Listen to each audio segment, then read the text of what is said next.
একটা কথা আছে যে হক কথা বলতে আমি বাপকেও ছাড়ি না, এটা কথার কথা, কিন্তু এই হক কথাকে যদি আপনি হিকমতের সাথে বলেন সেটা হবে আপনার জন্য অত্যন্ত গুরুত্বপূর্ণ, অত্যন্ত প্রয়োজনীয়।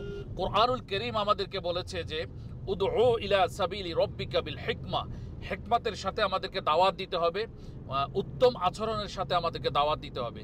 কিন্তু আমাদের এক শ্রেণীর তরুণ খতিব ইমামকে আমরা দেখতে পাই যে তারা হক কথা বলেন ঠিক আছে, কিন্তু সেটা হয় হুমকি ধমকি স্বরূপ, সেটা মিম্বারে তারা এমনভাবে উপস্থাপন করেন যাতে তাদের শত্রুর সংখ্যা দিন দিন বাড়তে থাকে। এই শত্রু প্রতি সপ্তাহে যদি আপনি একজন দুজন করে বাড়ান, তাহলে আপনার 2-4-5 বছরে কতজন শত্রু আপনার মসজিদ এলাকায় বেড়েছে সেটা আপনাকে অবশ্যই হিসাব করতে হবে। এজন্য শত্রুর সংখ্যা না বাড়িয়ে আমাদের উচিত কোরআনুল কারীমের উদউ ইলা সাবিলি রব্বিকা বিল হিকমা, দাওয়াতের যেই নিয়ম পদ্ধতি আছে, হিকমা পদ্ধতি আমাদেরকে অবলম্বন করতে হবে। কার সাথে কীরকমভাবে দাওয়াত দিতে হবে সেটা আমরা আমাদেরকে উপলব্ধি করা প্রয়োজন বলে আমি মনে করি। বর্তমান সময়ে আমাদের বিভিন্ন মসজিদে অস্থিরতা চলছে।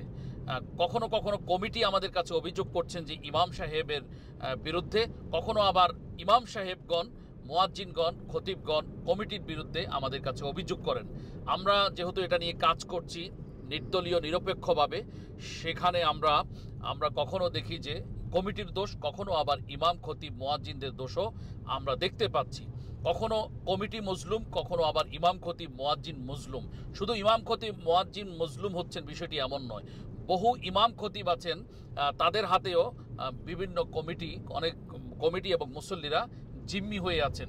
সমাজের প্রতাপশালীরা যেমন ইমাম খতিবদেরকে আন্ডার এস্টিমেট করেন, তাদেরকে হেয় জ্ঞান করেন, তাদের উপর অত্যাচার, জুলুম, মানসিক টর্চার করেন, ঠিক তেমনিভাবে কিছু ইমাম খতিবও সমাজের এক শ্রেণীর রাগব বোয়ালদেরকে হাতে নিয়ে কিছু মুসল্লিকে পাত্তা দেন না, কিছু কমিটিকে তারা গুরুত্ব দেন না, পাত্তা দেন না, তাদের উপরও তারা মানসিক টর্চার করেন, সামাজিকভাবে তাদেরকে ডিসাইডেড করে রাখেন। এটা খুবই দুঃখজনক। আমরা চাই কমিটি, মুসল্লি এবং ইমাম খতিব মুয়াজ্জিনের ভিতরে একটি সৌহার্দ্যপূর্ণ আচরণ প্রতিষ্ঠিত হবে, তাহলেই কেবল এই দেশে ইসলামী সমাজ কায়েম করা সম্ভব হবে।